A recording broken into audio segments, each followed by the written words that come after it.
الحمدللہ نحمدہ ونصلی علی رسولہ الکریم. آج ہمارا تفسیر کا 12واں لیکچر ہے 12. ٹھیک ہے نا. اور آج ہم الم ترا کے بعد والی صورت لإیلاف قریش پڑھیں گے. ٹھیک ہے. کل ہم نے پڑھی تھی الم ترا سورہ فیل. آج ہم پڑھیں گے لإیلاف قریش. تو ہم اس کو پہلے حل کرتے ہیں ترکیبی اعتبار سے, یعنی گرامر کے لحاظ سے. پہلا لفظ ہے لی. اچھا, ہم نے ایک اور کام کیا, صفحے بہت ضائع ہو رہے تھے نا وہی, کیونکہ نیچے والا تو کیمرے میں آ نہیں رہتا, تو اسی کو ہم نے صفی بھائی کے, مولانا صفی صاحب ہیں, ان کے مشورے پر جو نیچے کے صفحے کاٹ کر الگ سے بنا دیے ان کو, تاکہ ضائع نہ ہو.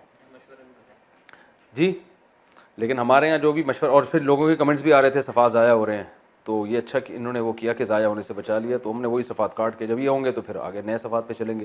نیچے کے رہ جائیں گے ان کو کاٹ کے پھر دوبارہ لگا دیں گے. تو یہ سارا ثواب ان کے کھاتے میں جا رہا ہے. بس ہم سے ثواب ہی کے قائل ہیں, پیسے ویسے ہم مشورے کے دیتے نہیں. اچھا بھائی, لإیلاف قریش, لإیلافی, قرآن مجید سامنے رکھنا ہے 15 لائنوں والا یا 16 لائنوں والا, اور ہمیشہ کے لیے پھر وہی رکھنا ہے. تو قرآن سامنے رکھ کے یہ آپ نے لیکچر سننا ہے. اچھا, لإیلافی, لی جو ہے نا, لی کا معنی ہوتا ہے لیے یا وجہ سے, وجہ سے بھی ہوتا ہے اس کا معنی, اس وجہ سے. جیسے ہم کہتے ہیں کہ لہذا, اردو میں لفظ استعمال ہوتا ہے لہذا. لہذا میں آپ مجھ سے پیسے مانگ رہے ہیں, لیکن چونکہ آپ کا ماضی کا ریکارڈ بہت خراب ہے, لہذا میں آپ کو پیسے نہیں دے سکتا. کیا مطلب لہذا, یعنی ہادہ کا معنی یہ جو میں نے ابھی وجہ بیان کی ہے, لی اس لیے, اس وجہ سے. کیسا خاندانی مثال ہو گئی نا, لہذا اس وجہ سے. ریزن یہ ہے کہ آپ کا ماضی کا ریکارڈ بہت خراب ہے, آپ نے جتنے بھی محلے والوں سے پیسے کھائے ہوئے آج تک کبھی واپس نہیں کیے, لہٰذا میں آپ کو پیسے, میں مثال وہی دیتا ہوں جو لوگ, ہر ایک جو بھگت چکا ہے نا ٹھیک ہے, جو سب بھگت چکے ہیں وہ والی مثال سمجھ میں آتی ہے نا لوگوں کے. لہٰذا آپ اس خوش فہمی میں مبتلا نہیں رہیے گا. تو لی کا معنی لیے, ہاذا کا معنی یہ جو وجہ میں نے ابھی بیان کی ہے. تو لی کا معنی وجہ سے بھی ہوتا ہے اور لی کا معنی لیے بھی. الحمدللہ ہے نا قرآن میں, الحمد للہ, اصل میں تھا اللہ ہی کے شروع میں لی ڈال دیا, تو لی اللہ ہی سے للہ. تمام تعریفیں ہیں کس کے لیے, اللہ کے لیے. ٹھیک ہے نا. تو للفقراء, قرآن میں آتا ہے زکوٰۃ ہے کس کے لیے, للفقراء, فقراء کے لیے. فقیر کی جمع فقراء آتی ہے, فقیروں کے لیے زکوٰۃ ہے. تو اب سمجھ میں آ گیا لی کا معنی وجہ سے. ایلاف کیا چیز ہے, آپ نے پڑھا تھا اکرام, اکرام لفظ باب ہے نا, باب اکرام. تو ایلاف اصل میں تھا الاف, الاف, اکرام کی طرح. اس کو پڑھتے ہیں ایلاف. میں نے بتایا تھا نا, حمزہ جہاں آئے گا, واو الف یہاں جہاں آئے گا, تو وہاں گڑبڑ کچھ نہ کچھ ہوگی. تو الاف سے بن گیا ایلاف. اصل میں تھا یہ حمزہ لام اور فا, الفت سے نکلا ہے, الفت. میں نے بتایا تھا نا اردو کے اتنے الفاظ چینج ہو کے آ رہے ہیں کہ آپ کو بہت قرآن آسان لگے گا. الفت, الفت کہتے ہیں محبت کو, جوڑ کو. اب جو ہمارے نئے بچے پڑھ رہے ہیں نا آج کل مختلف ملکوں سے, ان کو الفت کا لفظ بھی شاید ان کو لفظ سمجھ میں آئے گا, الفت سمجھ میں نہیں آئے گا. تو الفت کو سمجھنے کے لیے ایلفی, ٹھیک ہے نا, ایلفی جو ہے نا, ایلفی, ایلفی کس چیزوں کو کیا کرتی ہے, جوڑتی ہے نا. ہر توڑ کا پکا جوڑ, ایلفی پہلے ایڈورٹائز آیا کرتا تھا. تو ایلفی سے نکلا ہے الفت. اصل میں تو ایلفی الفت سے نکلنی چاہیے, الفت قدیم لفظ ہے. تو الفت کہتے ہیں محبت کو, ہمیں آپ سے بڑی الفت ہے کہتے ہیں نا, تو الفت سے. تو ایلاف کا معنی الفت پیدا کرنا. ایلاف کا معنی کیا, یہ ورب ہے, الفت پیدا کرنا, داغ دے.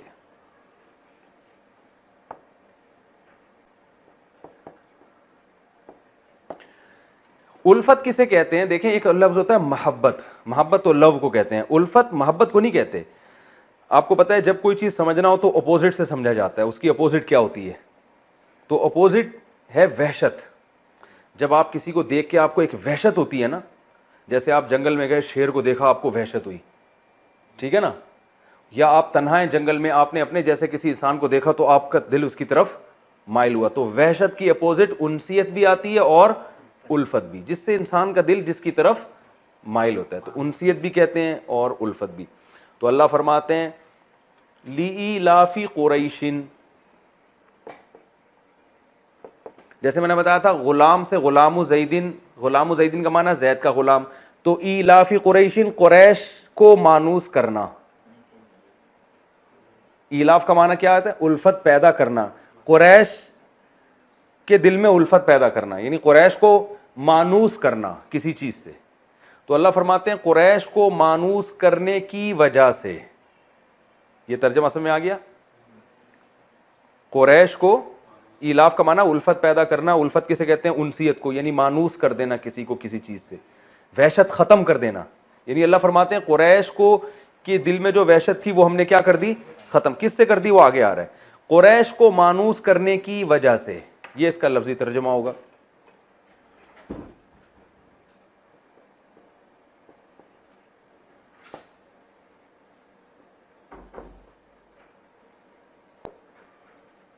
یعنی قریش کے دل میں الفت پیدا کرنے کی وجہ سے. ایلافہم رحلۃ الشتاء والصیف، اسی لفظ کا دوبارہ تکرار ہے، ایلافہم.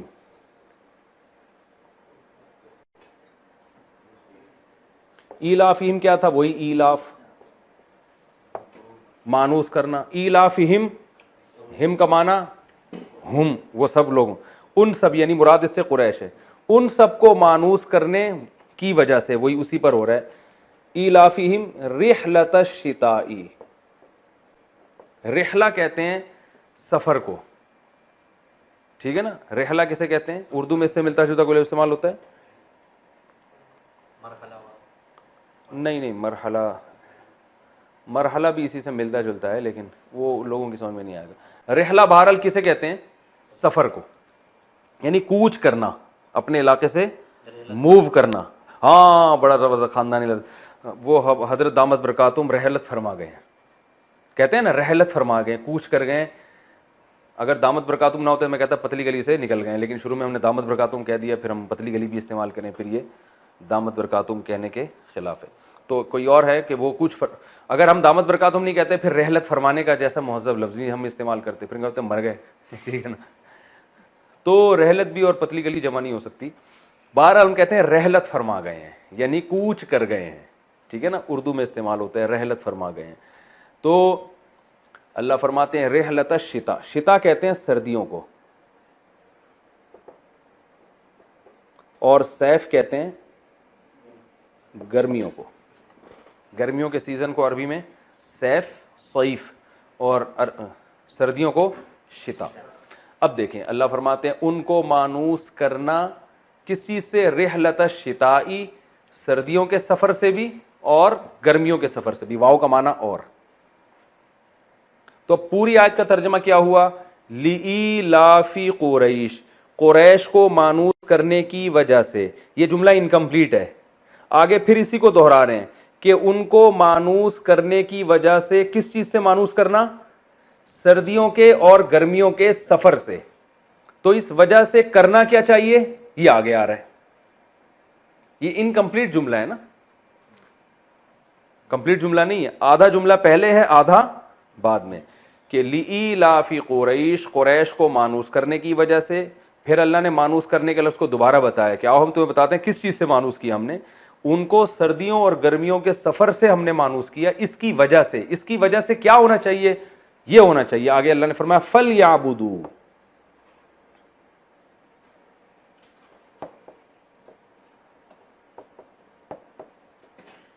داغت کنا، ٹھیک ہے نا. فَلْيَعْبُدُوا، فا کا معنی تو، یا پھر تو کے لیے بھی آتا ہے. تو کسے کہتے ہیں؟ بھائی کوئی کام ہو رہا ہے تو اس کے نتیجے میں یہ ہونا چاہیے. فا کا معنی تو. یہ جو لیعبدو ہے، اچھا یہ فلیعبدو میں نے غلط لکھ دیا، سوری، یہ یوں ہے فل یا بدو، فل یا بدو، یہ تابدو لکھ دیا غلطی سے. قرآن میں دیکھ لینا جو لکھا ہوا ہے وہاں سے سمجھ میں آ جائے گا. اصل میں تھا فا الگ ہے، لیعبدو الگ ہے.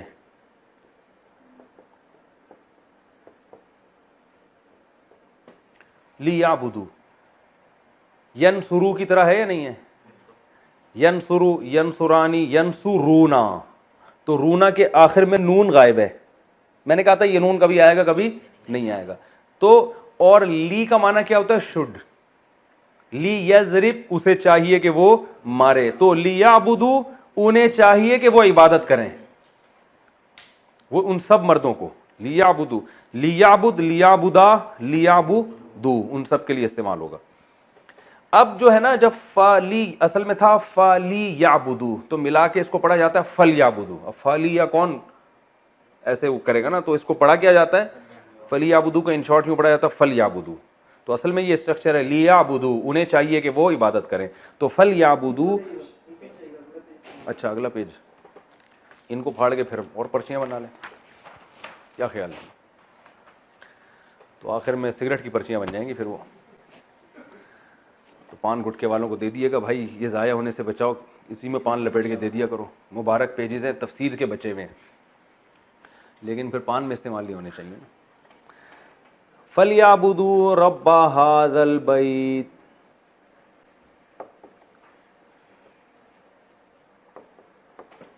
فَلْيَعْبُدُوا انہیں چاہیے کہ وہ عبادت کریں.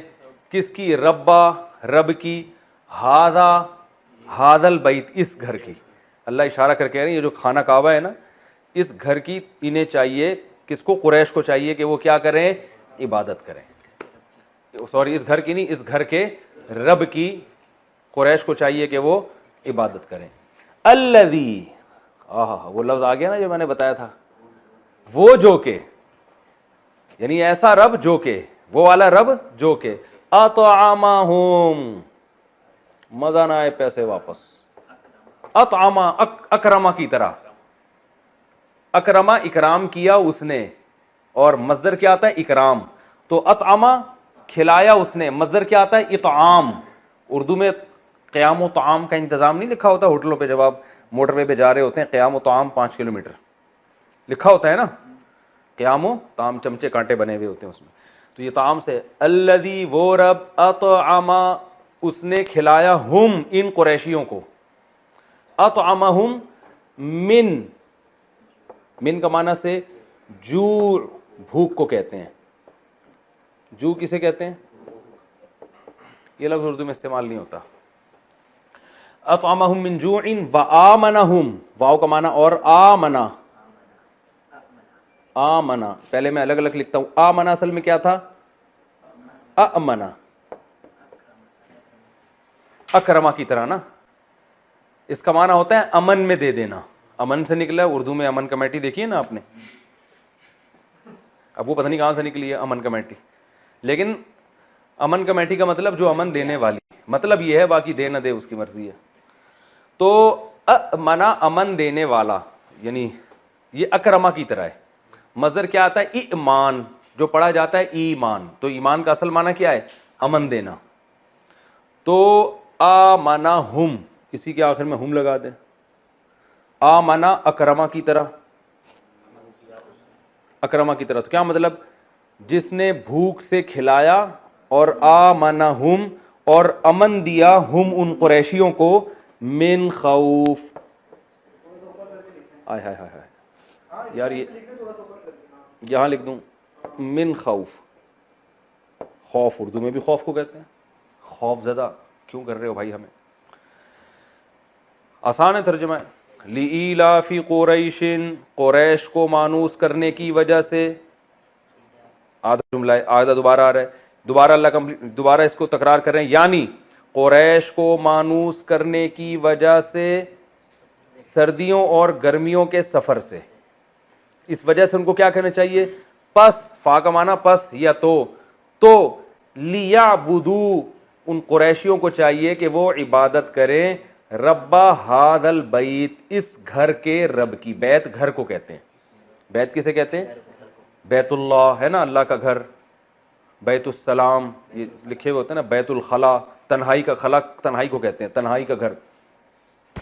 تو اور رب ھذا البیت انہیں چاہیے کہ وہ عبادت کریں اس گھر کے رب کی. الذی وہ رب اطعمہم جس نے کھلایا ان قریشیوں کو, من جوع بھوک سے, یعنی بھوک میں کھلایا, وآمنہم اور بے خوف کیا. یا امن دیا ہم ان قریشیوں کو من خوف سے امن دے دیا اور بھوک سے کھلا دیا. سمجھ میں آ رہی ہے بات؟ تو یہ تو اس کا لفظی ترجمہ ہے. ٹھیک ہے, اب ہم آتے ہیں تفسیر کی طرف.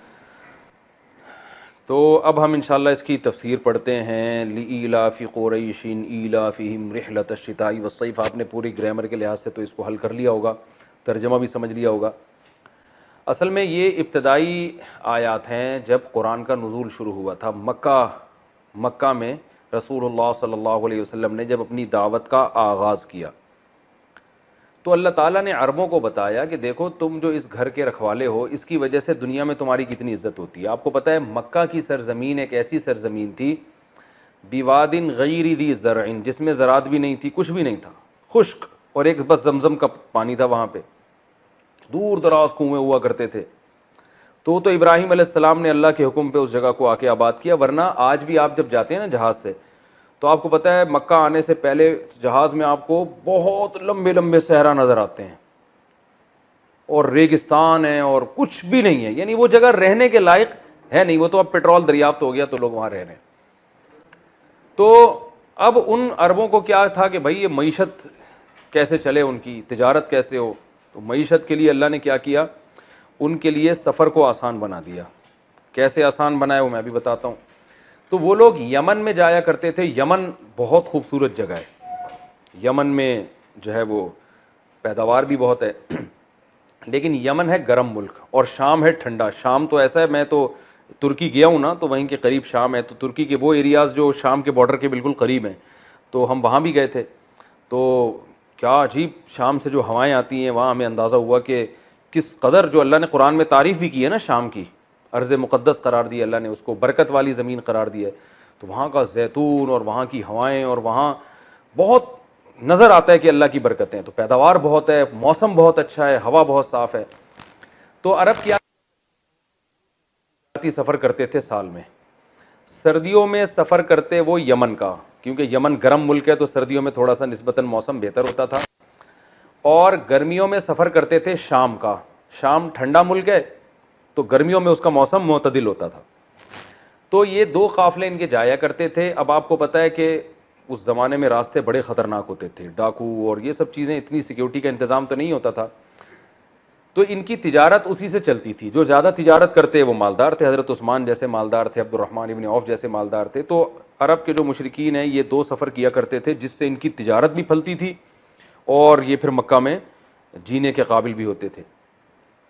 تو اس زمانے میں اتنے لمبے سفر آسان نہیں تھے, لیکن اللہ نے بیت اللہ کی وجہ سے عربوں کی عظمت لوگوں کے دلوں میں ڈال دی تھی. جب یہ یمن جاتے تو راستے میں جب لوگوں کو پتہ چلتا کہ قریش کا قافلہ جا رہا ہے, اور خاص طور پہ عربوں میں قریش چونکہ کعبہ کے متولی تھے نا, تو ان کی تو بہت زیادہ عزت ہوتی تھی کہ ابراہیم علیہ السلام کی آل اولاد میں ہیں اور یہ بیت اللہ کے کیا ہیں, رکھوالے ہیں. تو ان کی بہت عزت ہوتی تھی. تو اس عزت کی وجہ سے راستے میں ان کو کوئی چھیڑتا نہیں تھا, اور ان کو ریٹ بھی صحیح لگتے تھے, اور ان کی عزت بھی ہوتی تھی بھائی کہ یہ اللہ کا گھر ہے. کیونکہ غیر مسلم بھی بہرحال مانتے تھے, ان کے دل میں یہ بات تھی کہ یہ اللہ کا گھر ہے. تو عزت ہوتی تھی, عزت تکریم کے ساتھ یہ واپس آتے تھے. تو اللہ نے اس نعمت کا ذکر کیا ہے, عربوں کو بتایا کہ دیکھو تم محمد صلی اللہ علیہ وسلم پر ایمان نہیں لاتے, بتوں کی عبادت کرتے ہو, تمہاری جو دنیا میں عزت ہے اور تمہاری جو تجارتیں چل رہی ہیں اور تمہیں جو عزت مل رہی ہے, تمہاری جو معاشی ترقی ہے, وہ تو اس خانہ کعبہ کی وجہ سے ہے. تو اللہ نے تمہارے لیے دو سفر کو مانوس کر دیا. مانوس کا معنی آسان بنا دیا. سفر ایک وحشت ہوتی ہے انسان کو جنبی جگہ جاتے ہوئے, لیکن اللہ فرماتے ہیں لإیلاف قریش, قریش کو مانوس کرنے کی وجہ سے, یعنی سردی اور گرمی کے دونوں سفر قریش کے لیے ہم نے جو مانوس کر دیے, قریش کو ان سے انسیت پیدا کر دی, وحشت ختم کر دی. تو اس وجہ سے قریشیوں کو بھی چاہیے کہ اب شکر کریں, کیونکہ یہ اس بیت اللہ کی وجہ سے ان کی تعظیم ہو رہی ہے دنیا میں. فَلْيَعْبُدُوا رَبَّ هَذَا الْبَيْتِ, تو ان کو چاہیے اس بیت اللہ کے رب کی عبادت کریں, شرک نہ کریں, اس کے حکام کو فالو کریں کہ تمہاری جو عزت ہے دنیا میں وہ اس بیت اللہ کی وجہ سے ہے. تو تمہیں بھی تو چاہیے کہ بت پرستی چھوڑو اور محمد صلی اللہ علیہ وسلم کی دعوت پر لبیک کہو. اور اللہ نے فرمایا کہ رحلۃ الشتاء والصیف, سردی گرمی کے سفر کو اللہ نے آسان کر دیا. فَلْيَعْبُدُوا رَبَّ هَذَا الْبَيْتِ, اور اس رب کے ایک احسان یہ بھی ہے الذی اطعمہم من جوع، وہ رب جو اس گھر کا رب ہے نا، جس گھر کی وجہ سے تمہاری دنیا میں عزت ہو رہی ہے، اس گھر کا جو مالک ہے اس نے تم پر دو احسان کیے اس تجارت کی وجہ سے. اطعمہم من جوع، بھوک میں تمہیں کھلایا ورنہ یہاں تم مر جاتے ایڑیاں رگڑ رگڑ کے. وآمنہم من خوف، اور خوف سے تم کو امن بخشا. تمہارے پاس تو کوئی مضبوط حکومت نہیں ہے، کوئی مضبوط آرمی نہیں ہے، کوئی سیکیورٹی، کوئی پاور ہی نہیں ہے، کوئی ٹیکنالوجی نہیں ہے، کچھ بھی نہیں ہے، تو تمہیں تو لوگ ویسے ہی آگے کھا جائیں، اور سفر پہ جاؤ گے تو ویسے ہی لوٹ لاٹ کے لے جائیں تمہیں. لیکن تمہیں خوف سے بھی اللہ نے کیا دے دیا؟ امن.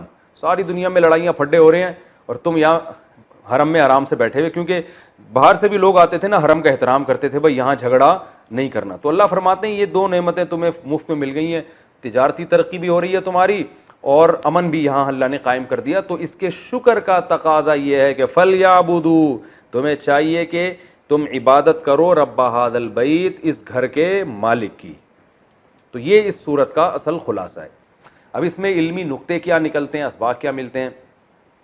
پہلا سبق تو ہمیں یہ ملتا ہے کہ سفر کو آسان بنا دینا یہ اللہ کی بہت بڑی نعمت ہے. سفر کو آسان بنا دینا یہ اللہ کی بہت بڑی نعمت ہے. آپ کو پتہ ہے جب حالات خراب ہوتے ہیں انسان گھر سے نکلتے ہوئے ڈرتا ہے. تو اگر سفر کسی قوم کے لیے آسان ہو گیا، آج بھی دنیا کے لیے سفر آسان ہے، لمبے لمبے سفر ہو رہے ہیں، ایسے جہازوں میں بیٹھتے ہیں آرام سے اتر جاتے ہیں، تھوڑا بہت ایئرپورٹ پہ تلاشی ہوتی ہے، جیب میں کوئی نسوار گٹکا مٹکا تو نہیں ہے، ٹھیک ہے نا، چرس ہیروئن تو نہیں ہے، بس یہ ہوگا اور چلو بھائی نکلو. تو یہ اللہ کی نعمت ہے سفر کو آسان بنا دینا. دوسرا ہمیں اس سے یہ پتہ چلتا ہے کہ تجارت کی اللہ کی نظر میں کتنی بڑی ویلیو ہے. اللہ نے جب قریش پر انعام کرنے کا ارادہ کیا اور انعام کیا ان کی معاشی ترقی ہو اور بھوک ان کی ختم ہو، تو اس کے لیے ملازمت کو پسند نہیں کیا گیا بلکہ کس کو پسند کیا گیا ہے؟ بزنس کو. میں نے پورا اس پر کئی دفعہ بیان کر چکا ہوں، ایک ڈیڑھ گھنٹے کے میرے بیانات ہیں کہ اسلام میں بزنس کو فوکس کیا گیا ہے، جاب کو اور ملازمت کو بزنس کے مقابلے میں پسند نہیں کیا گیا. معاشی ترقی اگر آپ چاہتے ہو آپ اپنا بزنس اسٹارٹ کرو. سمجھ رہے ہیں کہ نہیں سمجھ رہے ہیں؟ جاب کریں گے، آپ کی محنت کو آپ کا باس کیش کرائے گا، آپ کی کمپنی کیش کرائے گی، آپ کو لگی بندی تنخواہ ملے گی، آپ کماؤ پوت کہلائیں گے کہ ہمارا بیٹا 1-1.5 لاکھ روپے تنخواہ لے کے آتا ہے، ماشاءاللہ بہت اچھی زندگی گزر رہی ہے. آپ کو یہ پتہ نہیں ہے کہ بھائی آپ کی محنت کو کیش کون کرا رہا ہے؟ کمپنی. وہ کروڑوں روپے کما رہے ہیں آپ سے.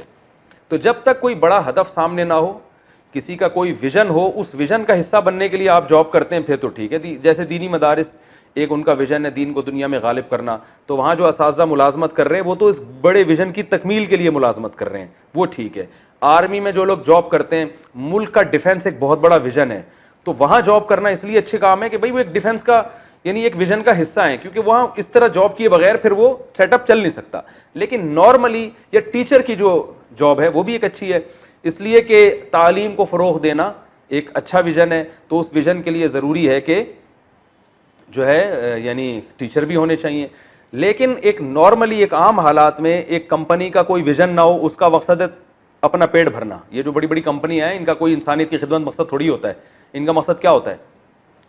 پیٹ بھرنا، پیسہ کمانا. تو جب ان کا ویژن پیسہ کمانا ہے تو آپ کا ویژن بھی پیسہ کمانا ہونا چاہیے.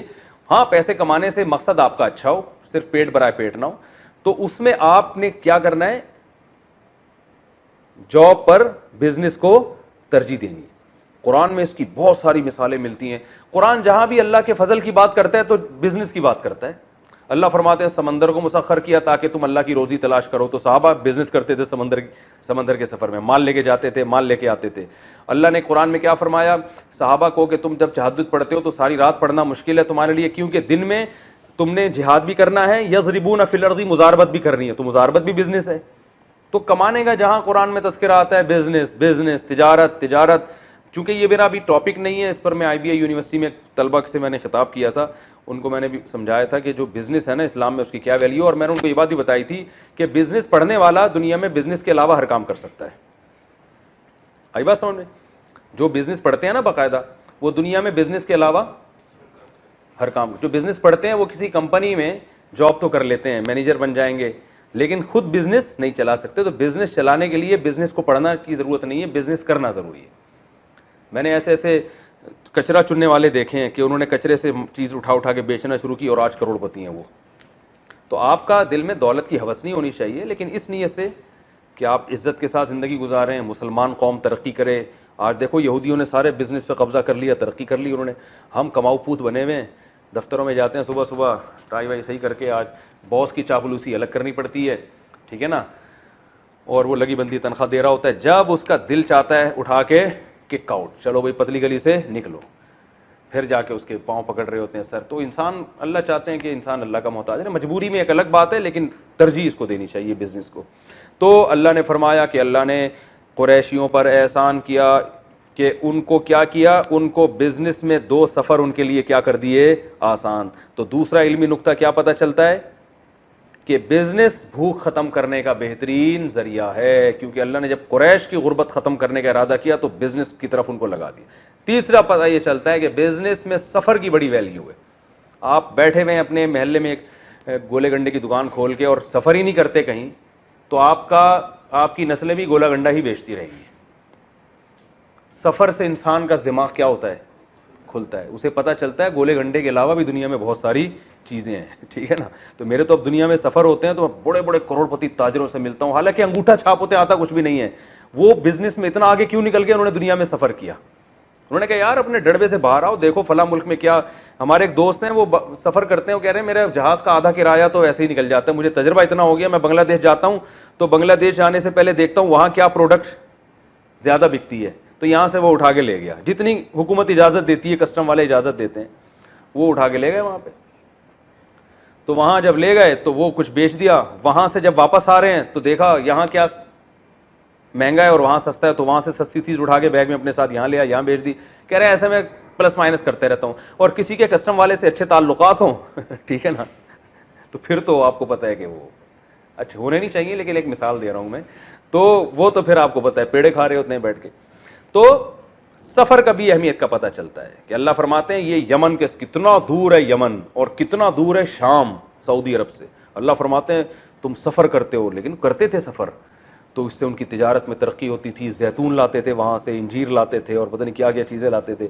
تو آپ بھی مسلمانوں کو بھی چاہیے کہ بھائی بزنس کو فوکس کریں, اور اس کے لیے کیا کریں, سفر کریں. جائیں پہلے ایک دم یمن نہ پہنچ جائیں ٹھیک ہے نا, بلکہ پہلے چھوٹے موٹے سفر, کراچی سے کبھی جائیں, لاہور میں جا کے دیکھیں کیا ہو رہا ہے یہاں پہ مارکیٹوں میں جو ہے نا, پھر لاہور سے یہاں آئیں, تھوڑا سا ہلیں جلیں گے تو انشاءاللہ رزق کے دروازے کھلیں گے, اور پہلے دن سے ہی درخت پہ نوٹ اگنا نہیں شروع ہو جائیں گے, ٹھیک ہے نا. تو ساری پالیسی بنا کے تجربے سے ہوتے ہوتے دیکھو آپ کہاں سے کہاں اللہ آپ کو پہنچائے گا. تو اللہ یہ تیسرا نمبر میں نے بیان کیا, تیسرا نمبر. چوتھا نمبر کہ دین کی وجہ سے اگر کوئی عزت آپ کو ملی ہو تو پھر آپ پر اللہ کا شکر زیادہ واجب ہو جاتا ہے. جیسے مشرکین کو اللہ فرما رہے ہیں کہ تمہیں اس بیت اللہ کی وجہ سے دنیا میں عزت ملی ہے, تو تم پر واجب ہے کہ جس کا گھر ہے نا اس کی عبادت تم دوسروں سے زیادہ کرو. تو اگر آپ کو اللہ کی وجہ سے عزت زیادہ مل رہی ہے تو آپ پر اللہ کا حق بھی دوسروں سے زیادہ ہے. جیسے علماء کو عزت کس وجہ سے ملتی ہے, دین کی وجہ سے, بھائی یہ دین سکھاتے ہیں, تو علماء پر زیادہ لازم ہے کہ وہ اللہ کی عبادت میں دوسروں سے بولو بھائی آگے ہوں. اب کوئی شخص جس کو داڑھی کی وجہ سے عزت مل رہی ہے, دین کی وجہ سے عزت مل رہی ہے, وہ لوگوں کو اپنے حقوق تو بتاتا رہتا ہے, لیکن اللہ کے جو اس پر حقوق ہیں وہ بھول گیا ہے, تو یہ بڑی ناشکری کی بات ہے. تو اس لیے چوتھا پوائنٹ ہمیں یہ ملتا ہے کہ اگر کسی کو دین کی وجہ سے عزت ملی ہے, نمازی ہونے کی وجہ سے, تبلیغ میں جانے کی وجہ سے, بزرگ ہونے کی وجہ سے, اور دین کی طرف نسبت کی وجہ سے, اور لوگ اس پہ اعتماد کرتے ہیں. بعض دفعہ یہ بھی ہوتا ہے بھائی آپ تبلیغ میں وقت لگاتے ہیں, بھائی آپ نیک آدمی ہیں, تو لوگ آپ پہ ٹرسٹ کر کے آپ کو کاروبار کے لیے پیسے بھی دے دیتے ہیں. تو یہ بھی تو دین کی وجہ سے عزت ملی نا, کہ لوگ آپ پہ ٹرسٹ کر رہے ہیں آپ کی داڑھی دیکھ کر. تو آپ پر پھر لازم ہے کہ آپ دوسروں سے زیادہ اللہ کے حکم کو فالو کریں, کہ یار میرے دین کی وجہ سے لوگ میرا اکرام کر رہے ہیں, لوگ جو ہے مجھ پر اعتماد کر رہے ہیں, تو پھر میرے ذمہ زیادہ ضروری ہے کہ میں اللہ کا دوسروں سے زیادہ شکر ادا کروں. تو کتنے پوائنٹ ہو گئے, 4. پانچواں پوائنٹ خاص طور پہ عربوں کے لیے, کہ اللہ قریشیوں سے کہہ رہے ہیں کہ تمہاری جو معاشی ترقی ہے نا یہ اس بیت اللہ کی وجہ سے. تو آج سعودی عرب کی معاشی ترقی بھی کس وجہ سے ہے. اگر بیت اللہ نہ ہو, کوئی جائے گا سعودی عرب؟ 40-50 لاکھ لوگ جو حج کرنے جا رہے ہیں, کوئی پوچھے گا ان کو کیا ان کے پاس کوئی ٹیکنالوجی ہے, کوئی بڑے بڑے ڈاکٹر ہیں ان کے پاس, کوئی بڑے بڑے سائنسدان ہیں, ہے کچھ؟ یا وہ جو سرزمین ہے وہ مری اور کوہ ہمالیہ کی طرح خوبصورت ہے؟ ایسا بھی نہیں ہے. جاؤ پہاڑ، مکہ میں کالے کالے پہاڑ ہیں، وہ ہمیں خوبصورت لگتے ہیں، اللہ کے گھر ہے وہاں پہ، ایک عجیب وحشت ہے ان میں. لیکن زمینی لحاظ سے وہاں پر کوئی ایسی انٹرٹینمنٹ کی چیز نہیں ہے، نہ کوئی بڑے خوبصورت چشمے ہیں وہاں بہتے ہوئے. وہاں لوگ اس جگہ سے محبت کرتے ہیں، کس کی وجہ سے؟ بیت اللہ کی وجہ سے. تو جیسے اللہ مشرکین مکہ کو کہہ رہے ہیں کہ اس بیت اللہ کی وجہ سے دنیا میں تمہاری عزت ہے،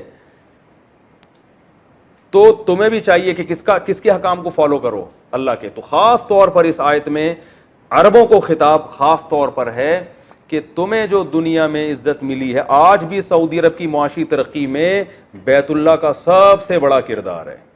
دنیا وہاں جاتی ہے تو ظاہر ہے شاپنگ بھی ہوتی ہے، خریداری بھی ہوتی ہے، اور اس کی وجہ سے آپ دیکھیں ان کے ہوٹلوں کے کرائے کتنے ہیں، اور ان کی جو ہے نا ان کی تجارتیں کتنی چل رہی ہیں. تو اللہ، اور پھر امن و امان بھی بیت اللہ کی وجہ سے. وہاں لوگ جاتے ہیں حاجی جب اتنی بڑی تعداد میں، لڑائی نہیں کرتے، کیونکہ اللہ نے قرآن میں کیا فرمایا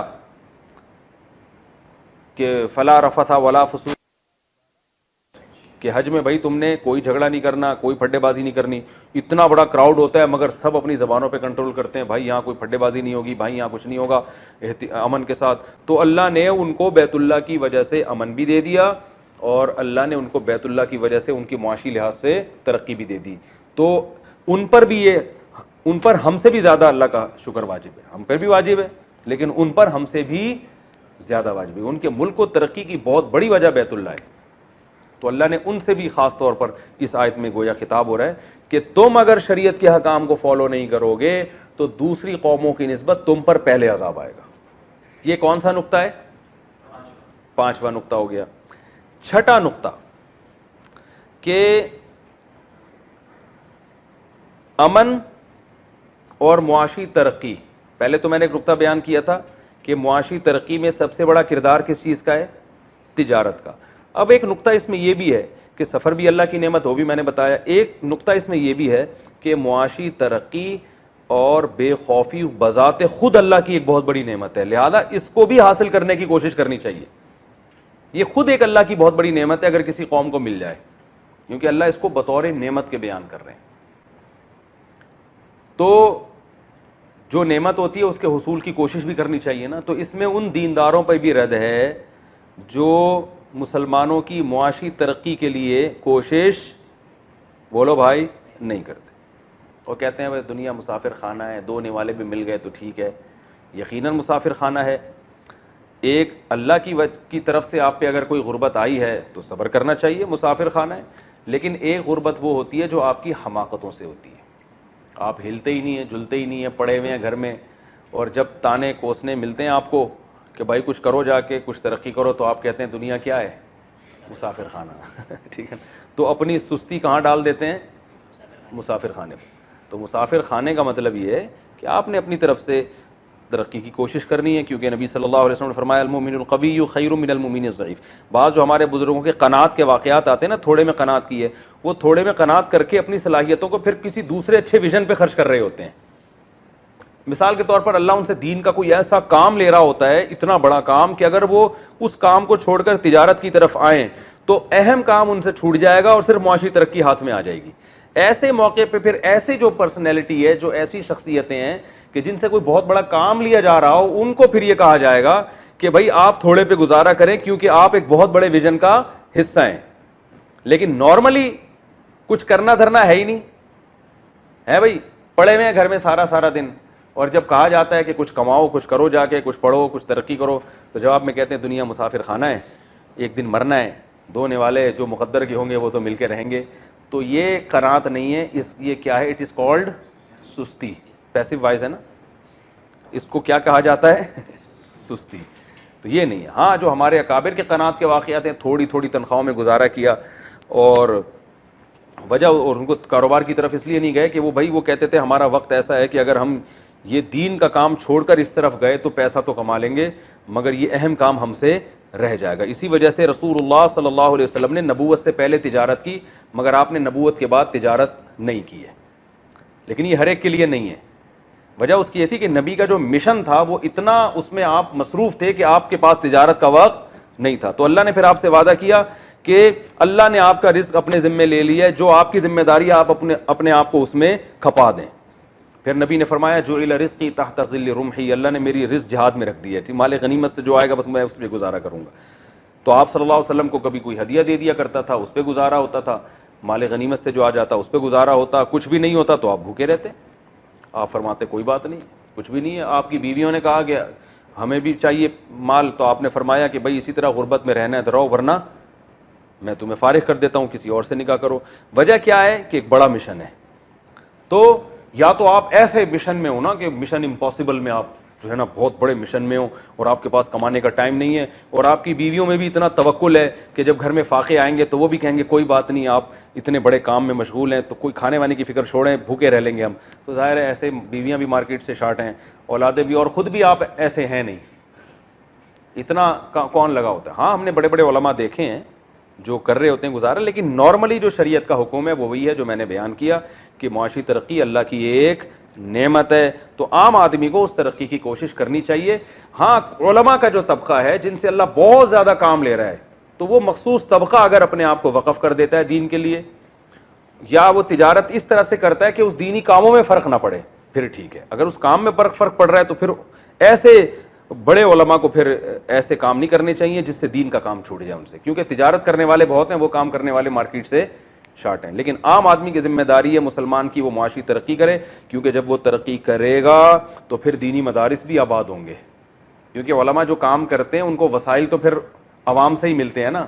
سارے ہی اگر توکل کر کے بیٹھ جائیں گے, غلط والا توکل, تو علماء کو مدارس میں کہاں سے پیسے ملیں گے, اور جو علماء کے ویژن ہیں وہ کہاں سے پورے ہوں گے. سمجھ رہے؟ تو اس آیت میں ہمیں معاشی ترقی کی اہمیت کا بھی پتہ چلتا ہے, اور امن کی ویلیو کا بھی پتہ چلتا ہے کہ امن بھی بہت, اس کی بھی بڑی ویلیو. اللہ تعالیٰ سمجھنے کی عمل کی توفیق عطا فرمائے.